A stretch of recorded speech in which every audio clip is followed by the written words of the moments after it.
ما بخير ما بخير شارما ما بخير مرحبا شما سنيني رندي سلامتي اسيفي كنا شما بيروبيا وش او سلامتي رندي شما ما بيرسين ما هولي رندي سلامتي حتى الناس ساعات كون وشي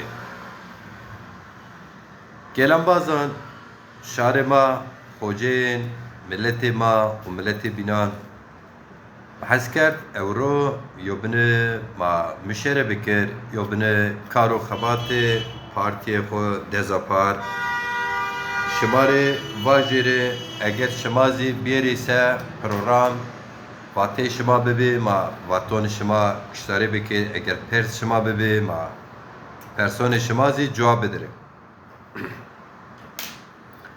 Merhaba kıymetli takipçilerimiz, merhaba saygıdeğer halkımız, halklarımız, merhaba. Hepinizi saygıyla, sevgiyle selamlıyorum. Kıymetli halkımız, değerli takipçiler, saygıdeğer hocalarımız, hepinizi saygıyla, sevgiyle selamlıyorum. Nasılsınız, iyi misiniz? Umarım iyisiniz. Bizi sorarsanız biz de iyiyiz.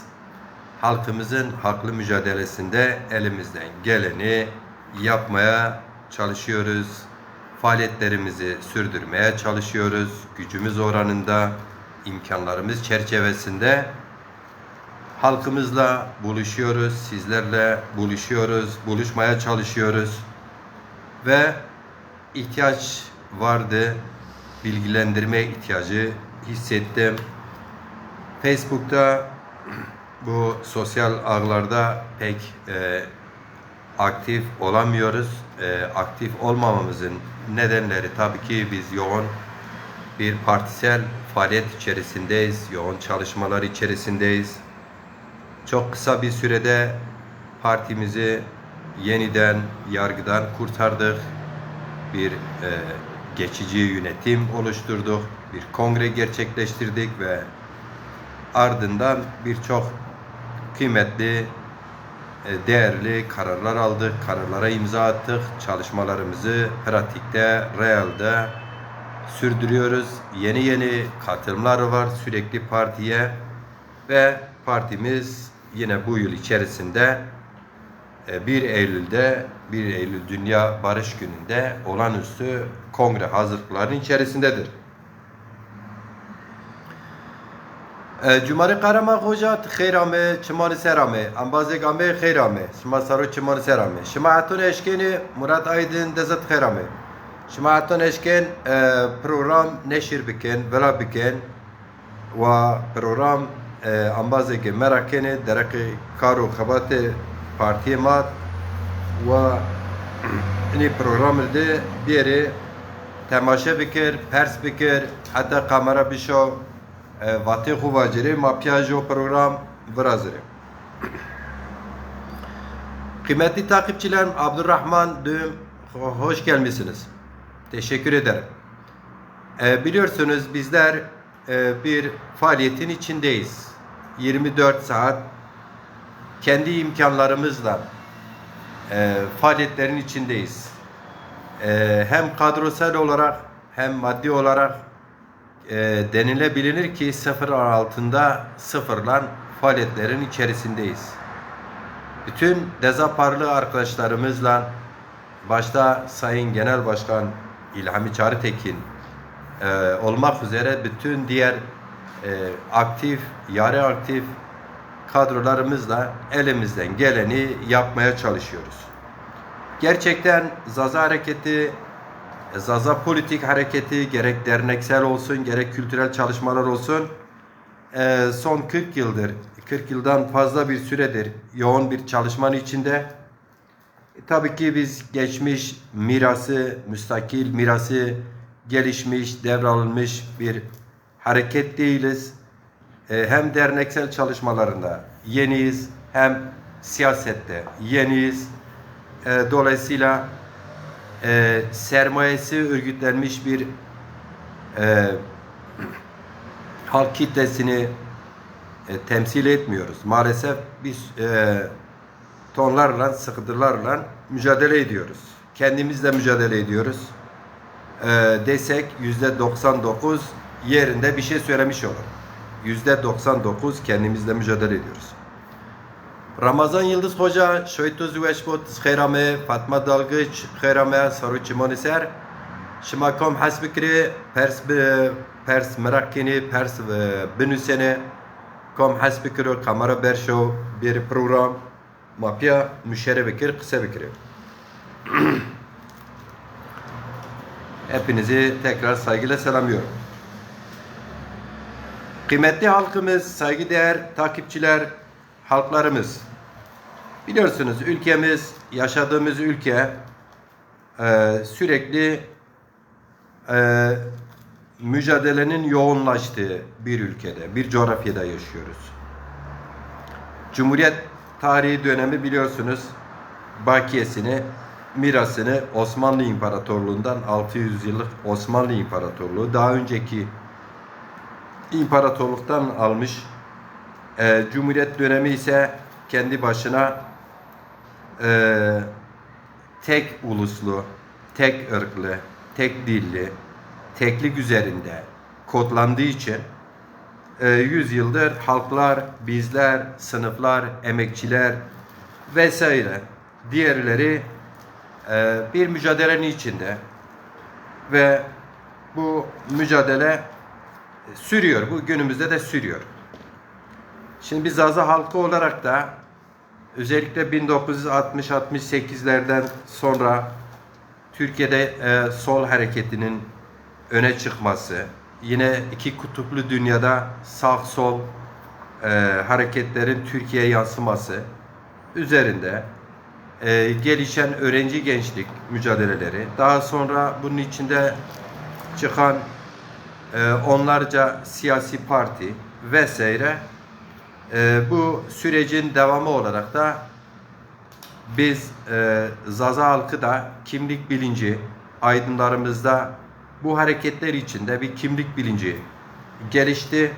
İlk başta, ilk sıralarda bu bahsettiğim muhalefet içerisinde yer alan önemli Zaza kadroları daha sonra müstakil kimlik bilincine vardıktan sonra işte dernek, dergi vesaire çalışmalar başlamıştı. Diasporada ve bu 2000 yıllarında giderek ülkeye yaydı, yansımasını buldu. İlken 2010'larda Muzur Üniversitesi, Bingöl ve Diyarbakır birçok yerde, yurt içinde, yurt dışında artık Zaza hareketinin giderek dergi çalışmaları ve dernek çalışmaları yanı sıra siyaseten de örgütlenmesi gerektiği ihtiyacı hissedildi. 2016'da bir araya gelindi. 2017'de Zaza Halk Partisi kuruldu. Reddedildi. Devamında Zazana Halklar Partisi reddedildi. Devamında Yenilikçi Değişim Partisi ile Zaza Hareketi siyaseten de biz varız, ben de varım. Siyasi alanı da boş bırakmamaya, bu alanı da doldurmaya, bu alanı örgütlemeye çalışan bir hareket oldu. Son 8 yıldır deyim yerindeyse geçmişte herhangi bir miras devre almayan bir hareket tabii ki yavaş gelişir. Ve belli sorunlarla iç içe gelişti. Belli sorunları yaşadı. O sorunlar kısmen aşıldı, kısmen devam ediyor. Bu da normaldir. Bütün hareketlerde, ilk başta yola çıkan bütün hareketlerde böyle sorunlar olur. Bir yerde aslında normalde karşılamak gerekiyor. Bize göre, bana göre şunu açık ve net söyleyeyim. Zaza hareketi kendi kimlik bilinciyle yola çıkmış aydınlarımızın temelde içinde yer aldığı, yavaş da gelişse sağlam temele oturtmuş bir hareket inşa etmek her şeyden, bir hareketi oturtmak ama her şeyden daha önemlidir. bir seçime katılmaktan da önemlidir. Belediye seçimlerine katılmaktan da önemlidir. Vesaire vesaire. Hepsinden daha çok önemli olan kısım Zaza hareketi gerçekten Zaza kimlik, tarih, coğrafi bilinciyle Zaza halkının içinde doğduğu tarihi geçmişiyle, bayramlarıyla, örf ve adetleriyle özümsemiş ve bunu kendi kişiliğinde benimsemiş, kendi kişiliğinde var etmeye çalışan, geleceğe taşımaya çalışan kadroların bir kadro hareketi olarak 10 yılda, en az 10 yılda bu tempoyla sağlam ancak yerine oturacak bir hareket olabileceğini öngörüyorum. Çünkü şu bir gerçektir ki bugün Zaza hareketi çok dağınıktır. Bir kesim sosyal medya Zazası var, Zazacılığı vardır. Bu kesimlerde şöyle bir çelişki yok. Yani ben Zazayım, benim bir dilim var, dilimin grameri var, dilimin rakamları var, benim bir coğrafyam var, bir geçmişim var, tarihim var ve ben bunun üzerinde örgütlenip bunun üzerinde yeniden varlığımı sürdürmeliyim anlayışından çok işte ben de Zazayım, biz de Zazayız. Çok şükür devletimiz var. Çok şükür bayrağımız da var. Çok şükür bilmem şuyumuz da buyumuz da var. Ama ben falan kes değilim. Yani ben işte Zazayım örneğin kurdukları, oturttukları perspektif olarak sundukları çözüm ben Zazayım, Türk değilim, Kürt değilim bu kadar. Meseleyi bu noktada tutuyorlar. Bu kesimler ne bir derneğe doğru dürüst üye oluyor, ne bir siyasi partiye üye oluyorlar, ne maddi imkanlar sağlıyorlar, ne bir aidat veriyorlar, ne kendilerini bir kuruma, bir örgütlü yapıya ait görüyorlar ve böyle sadece ben Zazayım. Zazalığın gerekliliği nedir? Onu nasıl, kimlerle, nasıl hareket etmem gerekiyor? Aktif ya da yarı aktif, maddi ya da manevi, kadrosal sorunları nasıl halledebilirim? Ben de işin bir tarafından tutayım noktasında değiller. Yani maalesef dağınık ve örgütsüz. Örgütsüz toplumun geleceği yok biliyorsunuz. Bir kesim de Zazalarda artık ya ne Zazalığı, ne dil, ne kimlik, her şey bitti işte artık ne yapabiliriz? Ben artık işimi kurmuşum, mesleğim var, diğer siyasi partilerde kendime alan da açmışım. Bana ne bu Zaza diliymiş, kültürüymüş, tarihiymiş, geçti artık o bizden gitti falan. Bırakın böyle dağınık kalsın gibi. Deyim yerindeyse teslimiyeti önceden kabul etmiş. Artık kendi toplumsal, millet olma bilinci yerine kendi aile çıkarını, aile örgütlemesini, çıkarını ön planda tutuyor. Diğer bütün ülkede olan biten onun umrunda değildir. Sadece onun zazalığı değil, ülkede olan biten diğer sorunlar da kendisinin umurunda değildir. Onun için varsa yoksa para, varsa yoksa arabası, iş yeri vesaire vesaire tatilidir. Şuydur buydur. Bu da böyle. Şimdi bu çerçevede değerlendirdiğimizde önemli bir Zaza kesimi var ve bu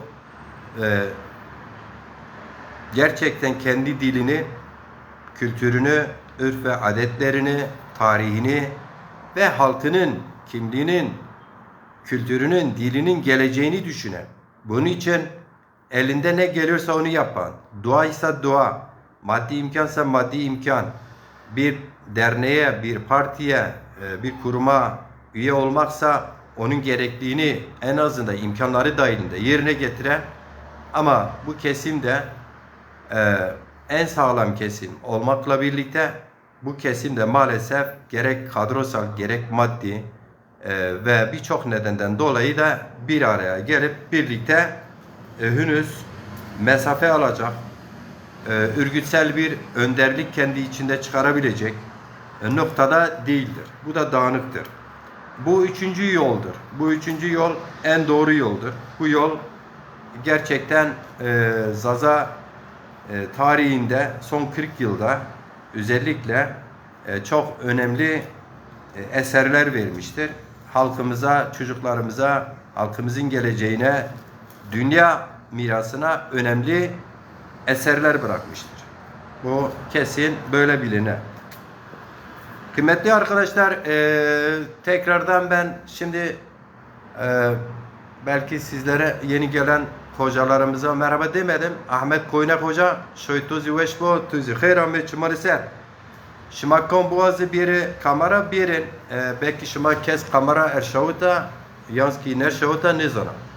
Kamera gelmek isteyen saygıdeğer takipçiler, halkımız, hocalarımız kamera gönderebilirsiniz. Birlikte de tartışabiliriz. Birlikte de tartışsak daha iyi olur. Birlikte tartışmak aynı zamanda sorumluluk almaktır. Görüş bildirmek, yorum yapmak, soru sormak sorumluluk almaktır. Ben de isterim ki sizler kamera gönderin. Değerlendirme yapın. Az olur, öz olur, kısa olur, uzun olur fark etmez. Onun dışında ben yayını açarken de söyledim. Biraz son bir yılda özet olarak da özellikle 29 Mart 2024 partimizin olan kongresinden bu yana gerçekten büyük bir fedakarlıkla önemli çalışmalara imza attık. Önemli çalışmalar, önemli görüşmeler yaptık. Bizatihi bu çalışmalarımızın bir kısmını web sayfamızda, farklı hesaplarımızda paylaştık. Sadece bir kısmını ama. Sadece bir kısmını. Onlarca, belki yüzlerce çalışmamızı paylaşmadık. Yetiştiremedik.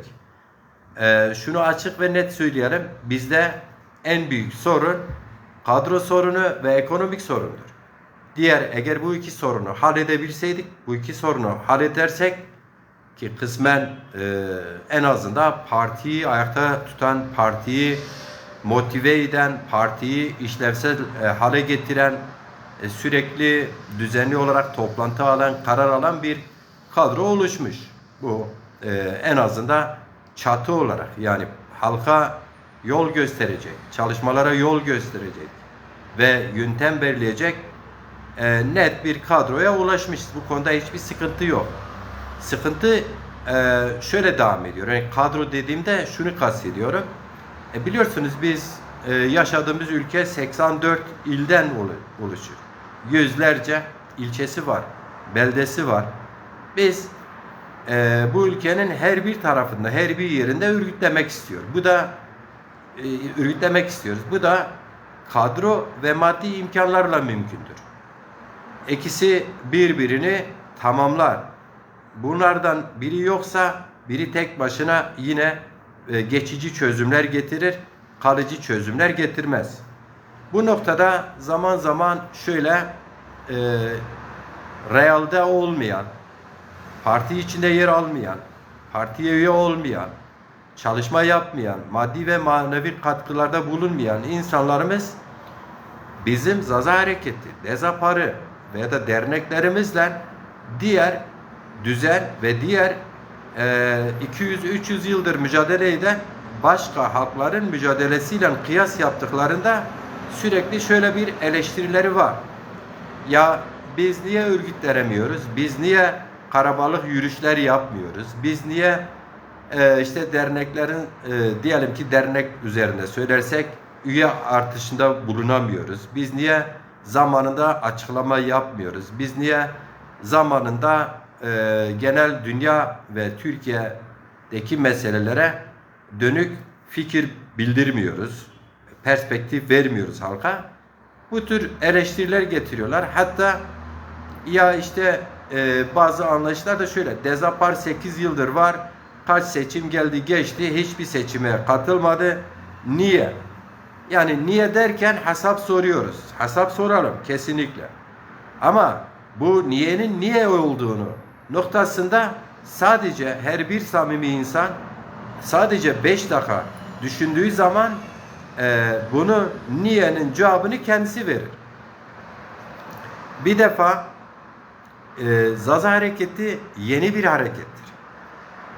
Geçmiş tecrübesi, deneyimi olan yapıp da yerine getirilmeyen ya da yapıp da iyi bir örnekte başarı sağlayan bir miras yoktu. Ve dolayısıyla Zazalar çok parçalı bir yapı. Türkiye'de Zazalar kadar diğer bütün eğilim, hareket, siyaset ve cemaatlara dağılan başka bir millet yok. Biz Filistin'de varız. Biz Çeçenistan'da varız. Biz Ukrayna'da da belki varız. Afganistan'da da varız. Biz İran'da da varız. Biz Irak'ta da varız. Suriye'de de varız ama kendimize yokuz. Biz AKP'de varız. Biz DEM Partisi'nde varız.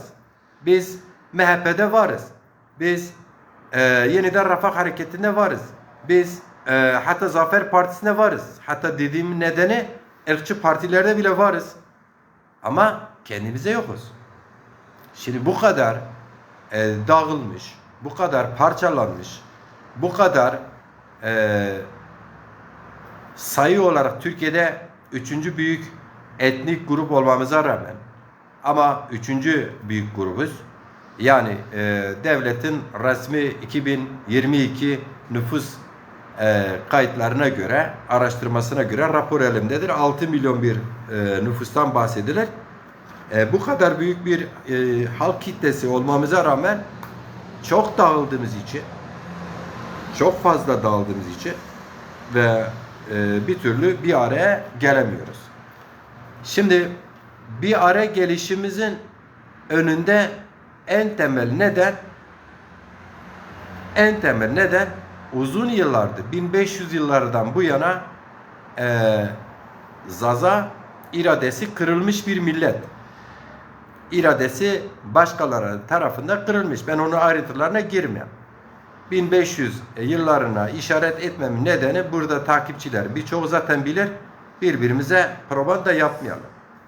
Ama bu videoyu, bu kaseti ya da işte şu canlı yayını daha sonra izleme fırsatı bulabilecek insanlar bu tarihe bir gitsinler, bir baksınlar. Bu tarihte ne olmuş, ne bitmiş, o tarihten sonra Zazaların iradesi niye kırılmış, kimler tarafından kırıldı, nedeni ve sebepleri nelerdi kendileri de araştırır, bulur, okurlar ve onun bilincine varırlar. Şimdi bu da az bir süre değildir. 1500 yıllarından bu yana. Daha geçmişine gidersek zaten Deylemistan'dan işte gerek işte yukarı Fırat'ta yaşadığımız sorunlar, gerek Büveyi İmparatorluğu'nun yaşadığı sorunlar, gerek daha sonra dinin coğrafyamıza gelişim göstermesi, alana yayılması, coğrafya yayılmasından sonra yaşadığımız sorunlar, bunlar hepsini üst üste getirdiğimizde uzun bir zamandır, epey uzun bir zamandır iradesi başkaları tarafından kırılmış. Dolayısıyla başkaları tarafından örgütlenip kendilerine irade yaptıkları bir halk gerçeğiyle karşılaşırız. Bir halk gerçeğimiz var. Bu halk gerçeğini, bu kadar uzun yılların sorunların yaşadığı bir halk gerçeğini 10 yılda, 40 yılda, 8 yıl gibi bir kısa sürede örgütleyip ayağa kaldırmak, onu ayakları üstüne dikmek, onu hedefe yürütmek, onu hedefe ulaştırmak, amaçları doğrultusunda motive etmek, kolektivizm çerçevesinde hedefe yürütmek öyle gerçekten kolay değildir. Ben iddia ediyorum. Bunu kolay olmadığını isteyen herkes bunu deneyebilir. İsteyen herkes. Okumuşluğu ne olursa olsun. Hangi isterseniz siz Türkiye'nin en iyi üniversitelerinde mezun olun. İsterseniz siz İngilizlerin en iyi üniversitelerinde mezun olun. İsterseniz Amerikalıların en iyi üniversitelerinde mezun olun. Nereden mezun olursanız olun, siz şu saydıklarımı net olarak görürsünüz ki sorun sizin niteliğiniz, sorun sizin samimiyetiniz, sorun sizin hedefinize bağlılığınız ya da bağlı olmayışınızdan ziyade bir bütün olarak bir toplumsal bir halk gerçekliğimiz var. Bu halk gerçeği kendine getirmek, bu halk gerçeği dönüştürmek, bu halk gerçeğini hedefe yürütmek, bu halk gerçeğini kendi gerçeğine dönük örgütlemek öyle sanıldığı gibi, öyle dışarıdan görüldüğü gibi basit değildir. Bizde şöyle bir şey çalışıyor. Özellikle takipçiler yakından bilmeyenlerde şöyle bir anlayış var. Diğer düzen partiler üzerinde bizi örneklendirmelerle değerlendiriyorlar. Şöyle diyorlar. Diyorlar ki örneğin birkaç kere söyledim, anlaşılması için söylemekte yarar var. Örneğin diyorlar Türkiye'de AK Parti kuruldu diyorlar, 3 ayda Türkiye tarihinde ilk kez iktidar olan bir parti.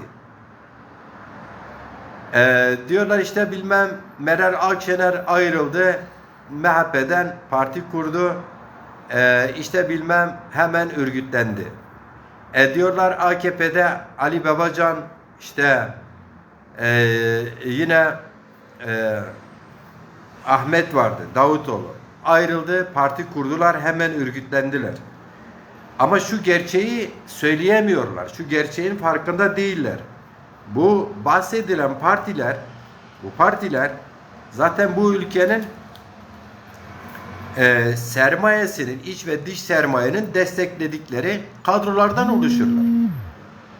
Ve bu partiler ya da bu kişiler ya da böyle bir ihtiyaç ortaya çıktığında bir açıklamayla bir bakıyorsun 81 ilde Zazasıyla, Kürdüyle, Türküyle hemen hemen çıkarı buralarda olan önceden örgütlenmiş çıkarlar var. Herkes kendini şikayet ediyor partiye. Kendi parasıyla, çekiyle vesaire bütün imkanlarıyla kendini şikayet ediyor. Nasıl şikayet ediyor? Mesela Bingöl'de bir Zaza ya da bir Kürt hemen diyor ki ey falan kes sen parti kuracakmışsın, ben de burada aşiretimle, ailemle bu partide yer almak istiyorum. İl teşkilatını, ilçe teşkilatlarını açmak benim görevim. Böyle hazır gönüllü var. Hazır gönüllü bir kadro var. Hem parasını koyuyor, hem kendini koyuyor, hem zamanı koyuyor ve böyle örgütleniyorlar. Biz insanımıza ulaşmak için bir medya aracımız yok. Görsel medya aracımız yok. Yazımsal günlük gazetelerimiz yok. Haftalık dergilerimiz yok. Onlarca kurumumuz yok. Onlarca derneğimiz yok. Var olanlar da her biri kendi farklı anlayışına doğru örgütlenmiş. Herkes bir tarafa çekiyor. Var olanlar da bir kimlik bilinci, ulus bilincinde, en azından birlik bilincinde eksikleri yaşıyor. Böyle olduğundan dolayı ne oluyoruz? Biz öyle düzen partilerden beklenildiği gibi öyle bir beklenti içine giren apolitik kitleler bir dönem sonra suçu buna ona yüklerler. İşte yapamadılar, edemediler, şunlar yapamıyor, falan kes yapamıyor, bir an kes yapamıyor. İşte birçok gerekçe sayarlar. Yok falan kes şu bölgedendi, bu bölgeden sevilmiyordu, o yüzden yapamadı. Yok bir an kes okumuşluğu azdı, o yüzden yapamadı. Yani böyle hep talih, işin aslıyla alakalı olan konulardan ziyade aslından uzak olan konular.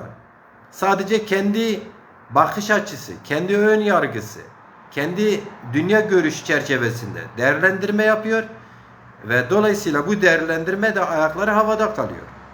Ben böyle söyleyenlere hepsine çağrı yapıyorum. Gelin sadece ama sadece 3 ay dezapara maddi, manevi ve aktif kadrosal olarak çalışın. Sadece 3 ay. Bakın 1 yıl demiyorum. Sadece 3 ay çalışın. Şu an benim söylediklerimi sizler için tekrarı ortadan kalkmış olur. Gerçekten. Sadece 3 ay. 3 ay partiye üye olun. Ve bu 3 ayda düzenli olarak parti toplantılara katılın. İstişare toplantılara katılın. Aidatlarınızı verin. Diğer insanlarımız, samimi insanlarımızdan maddi manevi destekler talep edin. Toplantılara katılın. İmza kampanyaları düzenleyin. Onu örgütleyin.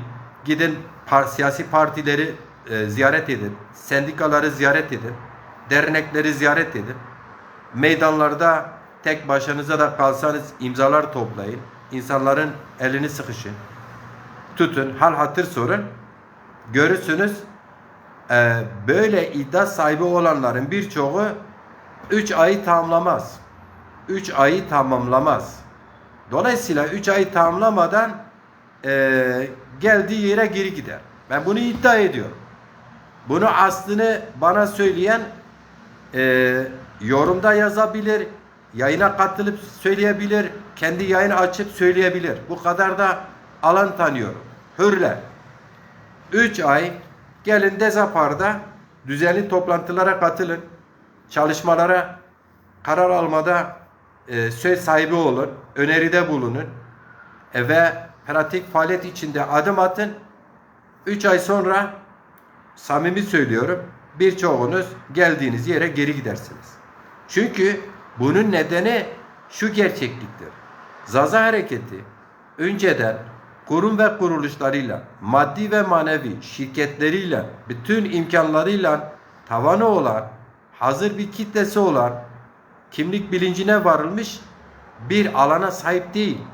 Olmadığından dolayı bizim kadrolarımız kendi zamanını veriyor. Kendi maddi imkanlarını veriyor. Koşturuyor. Yeteneği, düzeyi ne olursa olsun bir samimiyet gösteriyor. Ancak bir yere kadar getiriyor. Bu çerçevede değerlendirdiğimizde biz birey olarak da ben Ali Demirel olarak şuna baştan beri inanıyorum. Ben baştan beri Dezapar'a ideolojik katıldım. Kesinlikle duygusal katılmadım. Dava olarak katıldım. Kesinlikle davadan pasife düştüğünü, bireylerin keyfi durumuna düştüğünü, anlayışına düştüğün zaman da eleştirimi yapmış, gerekirse bir dönem kenarda takip etmiş bir insana. Ama ben şuna inanıyorum. Zaza Hareketi bir dava hareketidir. Davaya inanan dönem dönem ara verirse dahil o davanın bireysel de olsa sürdürür. Ve o davanın gelişmesi için de yapıcı eleştirilerde, önerilerde bulunur. Yani mücadelesini devam ettirir.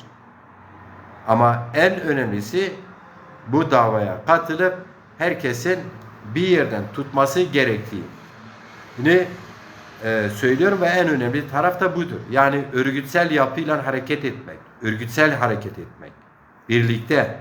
Ancak birlikte hareket ettiğiniz zaman, birlikte karar aldığınız zaman, birlikte aldığınız kararı eyleme döktüğünüz zaman bir hedefe gidersiniz. Bu çerçevede ben değerlendirdiğimde şunu net görüyorum. Bugünden yarına asla ama hayal etmiyorum. Zaza Hareketi en erken bu gidişle en erken 10 yılda sağlam rayına oturan bir hareket olur. Hiç yıkılmayacak şekilde en erken sağlam, yurtsever, ileriyi gören, ilerici, demokrat, Türkiye'nin doğrudan demokrasiye geçmesini savunan, bunun için her koşulda fedakarlık yapan, bunun için ne bedel ödemesi gerekiyorsa ödeyebilen insanların bir araya gelip çelikten bir hareket ancak 10 yılda oturur. Bu kesinlikle böyledir. Öyle hayalci, hayalperestlik asla hem kendimizi yanıltırız hem halkı yanıltırız. Parti kuruldu. Yarın seçime katılsın. Milletvekili şu kadar seçilsin. Şu kadar oy alsın. Zaza Hareketi kimse kusura bakmasın. o noktaya gelen bir hareket değil. O noktayı yakalamış bir hareket değildir. Hayalperestliğe gerek yok. Hayal etmesen yaşayamazsınız. Başarının bir kısmı da hayaldir. Hayal gücünü örgütlemektir. Ve esasında her şeyden önce umut. Umut başarının yarısı. Umut zafere gidecek tek yöntemdir. Siz umutluysanız, halkınıza güveniyorsanız, kendinize güveniyorsanız, siz vitrine değil de davaya inanıyorsanız, siz vitrinde de olsa rolünüzü oynarsınız.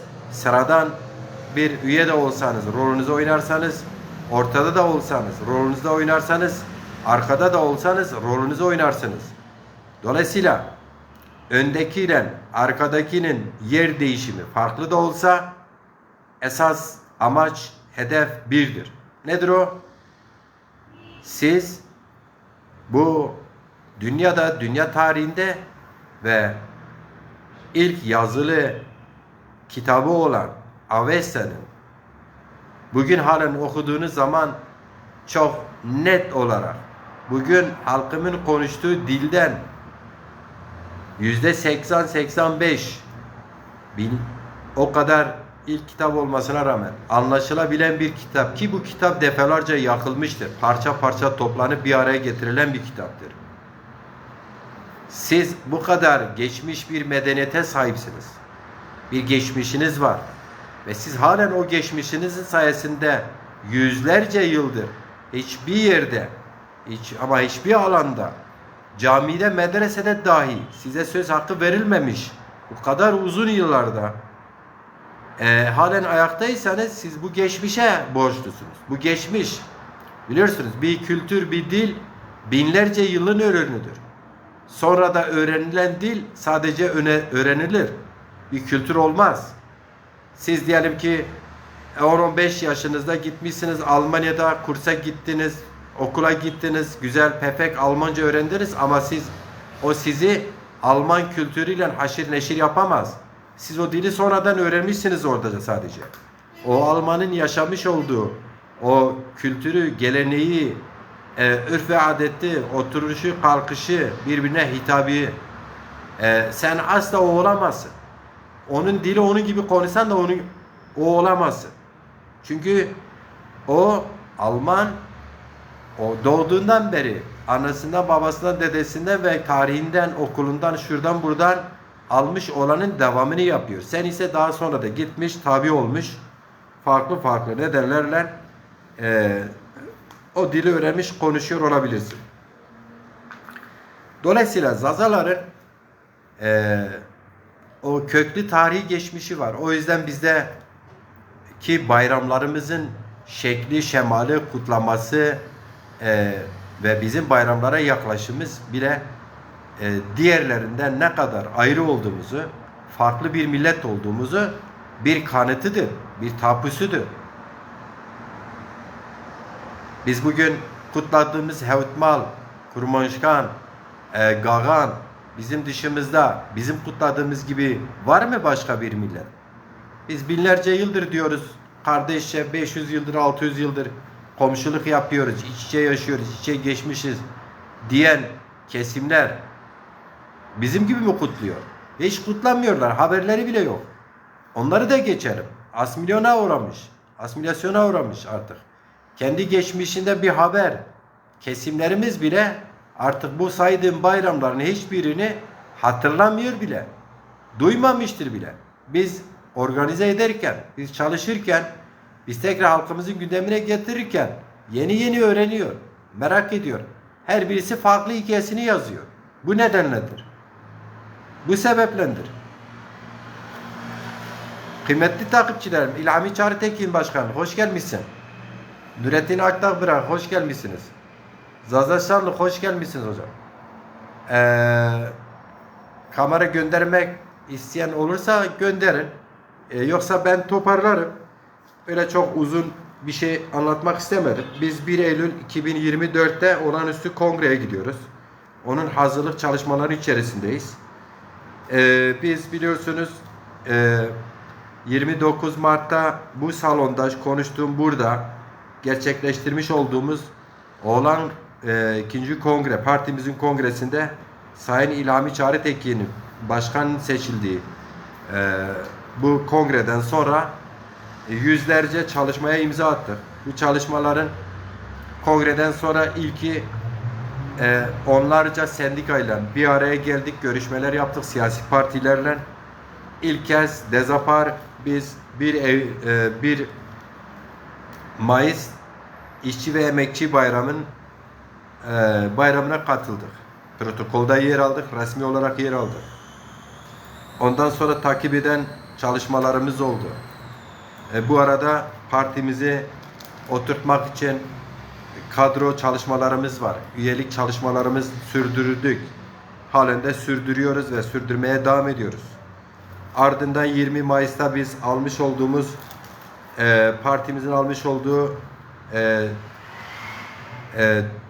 TRT bünyesinde TRT Zazaki kanalının açılması için bir yıllık imza kampanyası bağlı olarak Milli Eğitim Müfredatında Zazaca dilimizin lehçe yerine müstakilinin kabulü için paralel bir yıl sürecek bir imza kampanyası. Bu imza kampanyasını örgütlemek için bizim çıkartmış olduğumuz bu imzalara nasıl imza atılır, kimler nerede ne yapabilir, bize bağlı olan kadrolarımız ve dostlarımızın bütün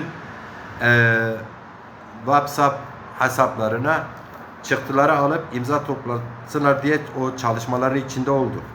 Keza GMK Bulvarı'nda 26-27 Haziran'da 2 günlük stand açtık. Keza 7 Temmuz 2024'te Ulus Meydanı'nda yine stand açtık. İmza topladık. Geçen gün ben daha uzun kalacaktım. Antalya'ya gittim. Ta Alanya'dan Ölüdeniz'e kadar baştan başa Zaza insanlarını, esnafları gezip hem imza toplayacaktım hem partimizi taşıyacaktım. 3 gün o çalışmalarda bulundum. Ankara'da öne çıkan önemli bir genel merkezimizi, partimizi ilgilendiren çalışma olunca dün gece mecbur apar topar geldim. Şimdi ben yarın da yine partimizin genel merkezinin önünde stand atacağım ve imza toplayacağım. Bu arada kongre çalışmaları örgütlüyoruz. Olağanüstü kongre, partimizin kongresi 1 Eylül'de aynı zamanda bir tüzük kongresi olarak da kararını almışız. Hem bir seçim kongresi, yeni yönetim, 3 yıllık yönetim seçimi devamında partimizin program ve tüzüğündeki değişiklikler de tamamlanacaktır ve 3 yıllık bir programla hedefimize kilitlenmiş olarak yolumuza halkımızın davasını sürdürmeye yolumuzu devam ettiririz. Tabii ki biz onlarca basın açıklamaları yaptık. Yine Türkiye'de bütün medya gruplarını ziyaret ettik. Dosyaları verdik. Çalışmalarımız hakkında gerek yazılı gerek görsel medyayı ziyaret ettik. Faaliyetlerimize hakkında bilgiler verdik. Ama maalesef bugüne kadar herhangi bir yazılı medyada ve yine görsel medyada yer alamadık. Bize yer vermiyorlar. Türkiye'de basın iki kesimin elinde. Bir, mevcut hükümetin denetiminde olan bir basın var. İki, muhalefet basını da muhalefete bağlı basında Kürt siyasi hareketlerin denetimindedir. İkisi de siyasi yaklaşımların denetiminde. İkisi de başka halkların, başkaca çalışmaların, başkaca faaliyetlerin görünmesini istemeyen kesimlerin elinde. Biz iktidarın denetiminde olan havuz medyayı anladık. Onlar iktidara toz kondurmuyorlar. Çıkarları var.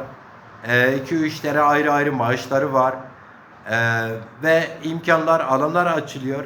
Hükümettir. Sonuçta imkan tanıyor, imkan veriyor. Anladım. Bir de sözüm ona muhalefet dediğimiz muhalefet var ve muhalefetin de temsil ettiği birçok sendika, siyasi parti ve bunlara bağlı radyo, televizyon, günlük gazete, dergi vesaire yine imkanları var. Bunlar da bizi görmüyor, görmemezlikten geliyorlar. Kendilerine göre bu yanlış, onların doğrusu. Yani sözüm ona çok sessizliği, doğrudan demokrasiyi, özgürlüğü, özgürlükçülüğü, bu değerleri öne alıp bunun üzerinde mücadele, bu amaçla mücadele ettiklerini söyleyen, bunun için bedel ödediklerini söyleyenler çoğulcu, renkli, doğrudan demokrasiye mesafeliler. Çoğulcu demokrasiye kapalılar. Doğrudan demokrasiye mesafe koymuşlar. Varsa yoksa onlar da onları inkar eden kendi egemenlerine benzemişler.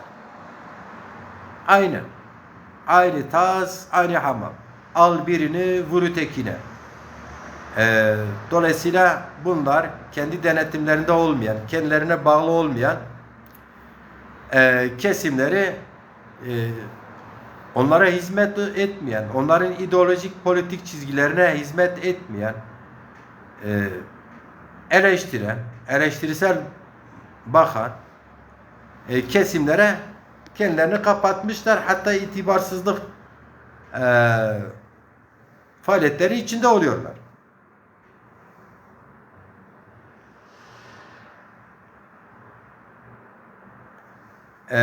Cumali Hocam, siz kamera gönderdiniz, ben aldım ama konuk diyor eklenemiyor, teknik bazı bilmem nedenlerden dolayı. Yoksa ben kamerayı aldım sizi hocam, ekledim, eklenmiyor. Evet, şimdi özetlersek biraz böyle bir yayın açmak istedim. Sayın Genel Başkan burada da kamera göndermedi. Şimdiye kadar diğer konuklar, daha doğrusu diğer takipçi hocalar, arkadaşlar kamera gönderen olmadı. Yorumla katkı yapan bütün her birinize ayrı ayrı saygılar, sevgiler. Sayın Genel Başkan İlhami Çağrıtekin de takip ediyor ama sanırım ortamı müsait değildir. Herhalde misafirleri var. Kendisi de kamera göndermeyince ben de yayını kapatmak istiyorum. Yayını kapatacağım. Cumali Kahraman hocam, sizin kameranız eklenmedi. Teknik bir sorun var karşı tarafta diyor. Neyse bilmiyorum. Eklenmedi. Evet. Yani Zaza hareketine gerçekçi olalım. Açık ve net. Öyle bugün parti kurdum. Yarın seçim örgütleneceğim. Seçimlere katılacağım. Hemen barajı açacağım. Bilmem hemen parlamentoda grup kuracağım. Böyle hayal edenler varsa ya Zazaları tanımıyor, Zazaların bu kadar parçalanmışlığını bilmiyor, ya onu idrak edemiyor ve ya da samimi değildir. Bu işi bilmiyor. Zaza hareketiyle Kürt hareketini karıştırıyor. Zaza hareketiyle Türkiye'de düzenden beslenen, maddi manevi olarak beslenen partileri karıştırıyor. Kendisi partiye üye olmuyor, partiye kadro olmuyor, partiye maddi imkanları sağlamıyor. Kurmuş bir parti, sonuçta bir partiyi 30-35 kişi bir araya gelip kurabilir. Bütün bu binlerce yıldır, yüzlerce yıldır birikmiş bütün sorunları 30-40 kişiden istemek, hem de hiçbir maddi manevi kadrosa destek vermeden istemek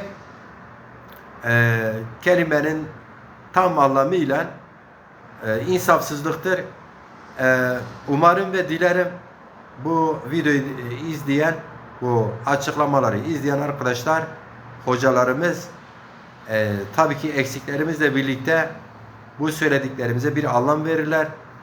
Samimi olan insanlarımız kendi pratiğini, kendi duruşunu biraz daha gözden geçirir. Hepinizi saygıyla, sevgiyle selamlıyorum. Bir başka programda, bir başka günde, bir başka Real'da görüşmek üzere. Ben Ali Demirel olarak bütün halkımıza ve haklarımıza şu çağrı net tekrar ediyorum. Nasıl ki GMK Bulvarı'nda imza kampanyasında Türk, Kürt, gerçekten Çerkez ve diğer halklar tanıdığım, el sıkıştığım, gelip de partimize üye olmadıkları halde imza verdiler, ayrım yapmadılarsa, ki vermeyenlere de saygımız sonsuz. Halklar kendi arasında barışıktır.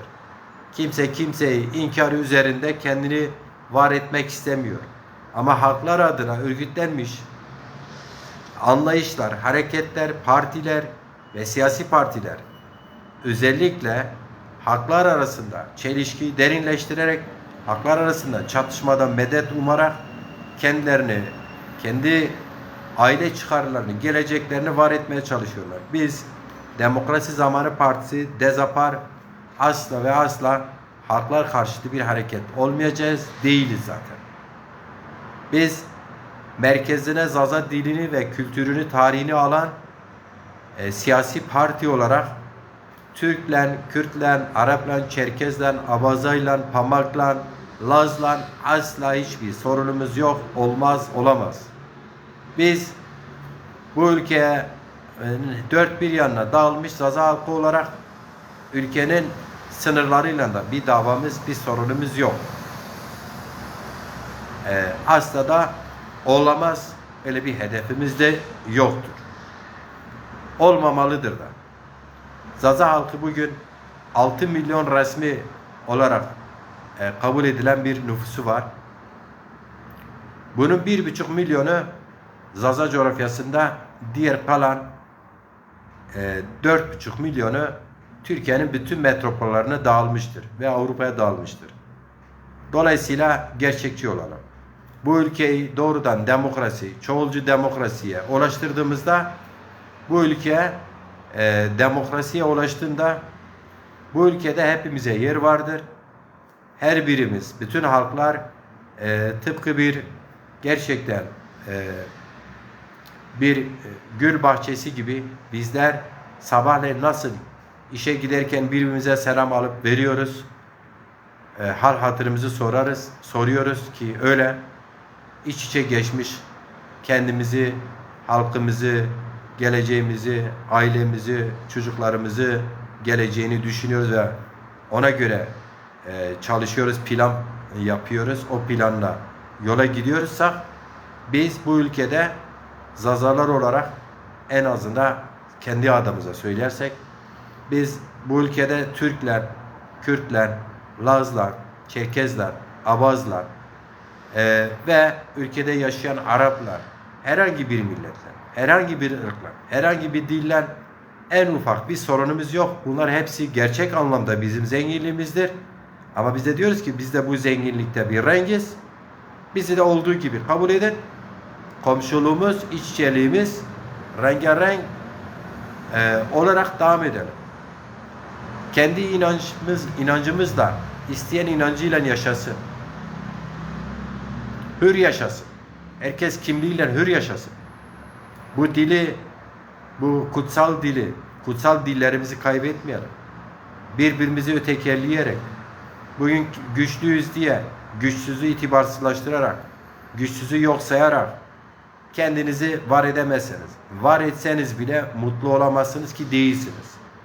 Hiçbir zamanda mutlu olamadınız, değilsiniz. Haklarımıza girerek mutlu olamazsınız. Hukukumuza girerek mutlu olamazsınız. Hakkımıza, hukukumuza girerek geleceğinizi örgütleyemezsiniz. İnşa edemezsiniz ki inşa edemediniz. Hep ağlarsınız, ağlamaya devam edersiniz. Hep sitem edersiniz, sitem etmeye devam edersiniz. Hep birbirinizi kandırırsınız, birbirinizi kandırmaya devam edersiniz. Gelin, bu çirkin, bu öteki, bu inkarcı yaklaşımlarınızdan vazgeçin. Kimlikte olduğu gibi, madem ki bu ülkede vatandaşız, eşit vatandaş olacağız. Öyle güç, erk bendedir, ben seni baskılarım, ben seni yok sayarım, ya sen bana tabisin, ya bana itaat edersin, ya hiçsin demekle geleceğiniz yoktur.